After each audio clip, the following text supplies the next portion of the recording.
It's so lovely to have you join me again today, and this is Series 2, Episode number 12. I can't believe how quickly this year's going. My goodness, flying through, and look, it's been a great pleasure to be able to give you so many tips and strategies on health issues. And as you know, I'm a woman that looks after other women over the age of 40. So as the CEO of the Slender Boss program and as a mind-body health coach, it is something I'm very passionate about, health. And as much as I'm not disregarding men, I'd love to be able to work with men's health as well. But it's what I know best and it's what I do best, and that's working with women over 40, because that's when our hormones change and that's when menopause comes in.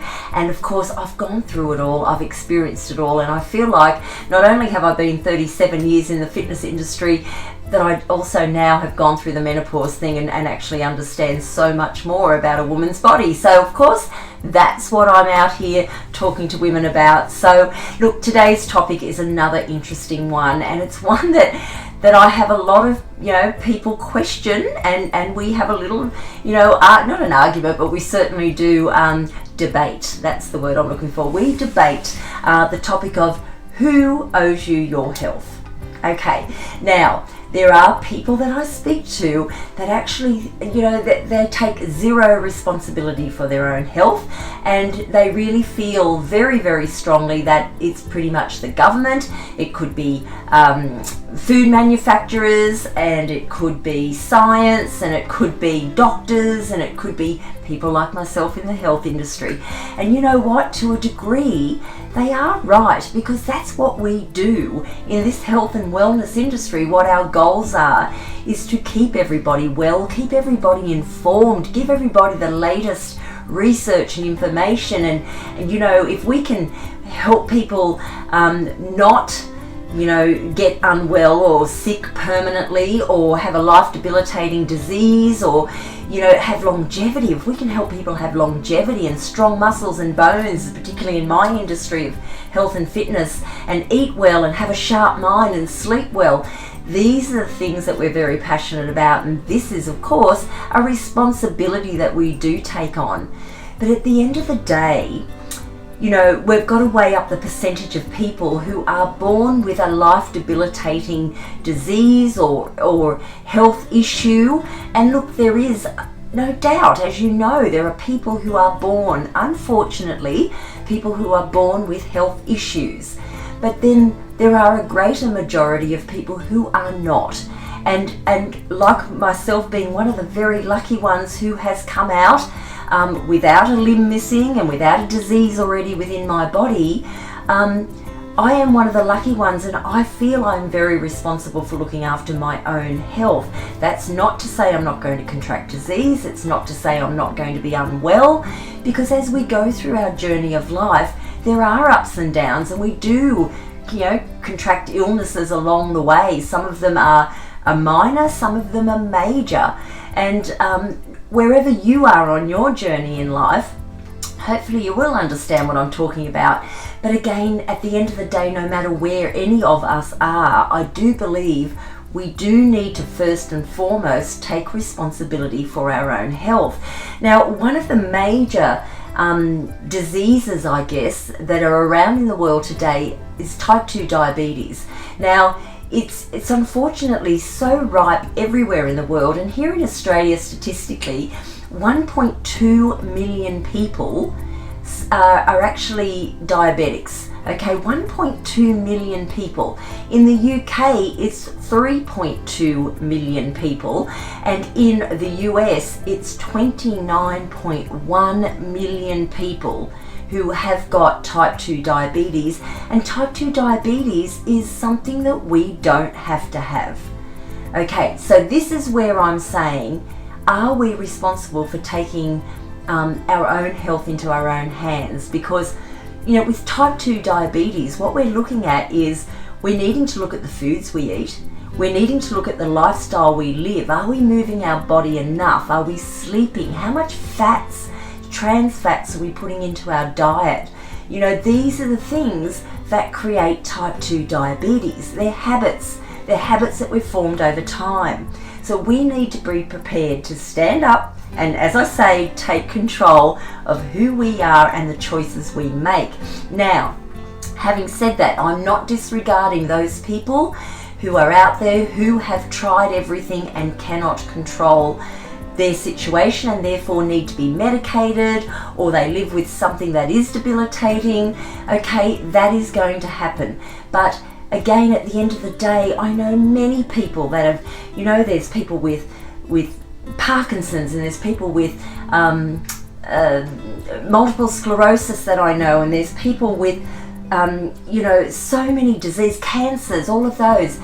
All of them try to look after their health as best they can. They try to eat well, they move their body as best they can. And I'm so proud of every single one of them that does that. It's like a smoker, if there are smokers out there who know that smoking is something that is, toxic to the lungs, polluting the system, it's a choice. It's a choice at the end of the day whether those people choose to smoke or not.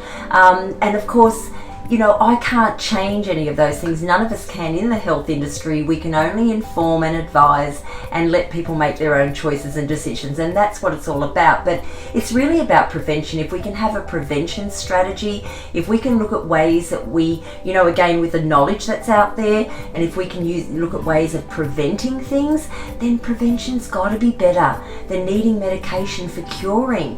Because of course the cost of medication is costing all of us in society worldwide. It's costing us all the time to keep people medicated, to keep wellness going, when we could make tweaks, not for everyone, but for most people, many tweaks, just little gradual tweaks of, nutritionally through fitness makes a massive difference. Now, that's not to say that food industry is not responsible, because they are to a degree. We are needing to eat the foods that they put out for us, and so therefore they do need to step up more. They know there's a lot of people out there in the food industry who are trying very well to look after us with good choices, but there are too many that are still in there for the dollar. There's no doubt about it. So they're ladening things with sugars and fats and trans fats and all those things I spoke about that they know are toxic to people because it's cheap to manufacture food, and of course they turn a blind eye to all of that. So we have to make those conscious decisions not to go down the pathway of the cheap foods and look after ourselves now with the better choices so we can stay off medication later. Definitely the educators out there, they're trying, we're trying, I'm trying definitely to get that education out there, because the more informed we are, the better choices we can make. And we've got the population of the young people coming through in their 20s and 30s who are, or even younger, who are relying on their Fitbits and those Fitbits to tell them loads of information and statistics about their health and how much they sleep and all those wonderful things, but they don't know what to do with those statistics. So it's really important again that us educators can get out there and, again, it's good to have the information. Now let's use it so you can create a plan of how to look after your health in the future. And then we've got the young baby boomers through to the older baby boomers, so the 50-year-olds down to the 70-year-olds, or up to the 70-year-olds, who, again, we know that, we weigh ourselves, which of course we don't need to all the time, but that's the way we were brought up. So we think that we weigh ourselves, we go and see a doctor every now and again, we brush our teeth in the morning and we're healthy. At the end of the day, we need to know more about our hormones, how it's all interacting, our cells, how we can fight disease, brains, how important this structure is. But one of the most important things is the thing that I preach, and that is fitness. There's not enough understanding around the fitness side of things, and if you can really get your head around how important fitness is, it's more important today over the age of 40 than it was when we were in our teens and our 20s and 30s, because this is where we lose muscle. This is where we lose our hormones are changing all the time. We're gaining more fat. We're all around the stomach, and we're creating disease. So because we're not protected because of our hormones. So this is the age that we can fight all this through exercise. We don't want heart disease. We don't want lung disease. We want mobility. We want strength. We want stability. These are the things we're looking for. So don't disregard the importance of fitness, no matter what age you are. It really is important. So look, this is where I'm at. Who's responsible for your health? I think you are first and foremost. And once you take that responsibility, let's get that knowledge and then we can make the better choices. Okay, the food industry is always going to be there, the doctors are going to be there, science is constantly there, and myself in the health and wellness industry is always there for you as well. But we're trying our very best to get that information out to you.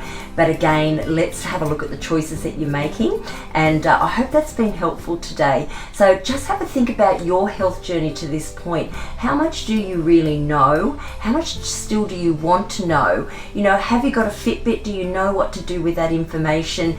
Are you moving your body every day to elevate your heart rate for a little bit and to use your muscles that are around your bones? When you make choices about food, I don't want you not to have some foods that you enjoy, but how often are you having them, and how much are you having every serve that you're sitting down to a meal? So these are just the sensible choices, and don't forget to add water to that. We've got to drink lots of water because we're made up of water, our brains sit in water, and of course it's really vital that we keep topping that water up. So I hope you found that really helpful for today. Definitely drop me a line. Let me know what you think about these podcasts that I'm offering to you. If there's any topic that you'd like me to speak about, let me know and I'll certainly deliver that for you if I can. And please look up my YouTube channels and channel. There's a lot of information there on fitness that you can do at home and on other health topics as well. So thank you for joining me today, and I'll look forward to seeing you on my next episode. Bye for now. Thanks for watching. I hope you subscribe to my channel and follow me on social media plugged in on your screen right now. Thank you, and stay healthy, stay happy.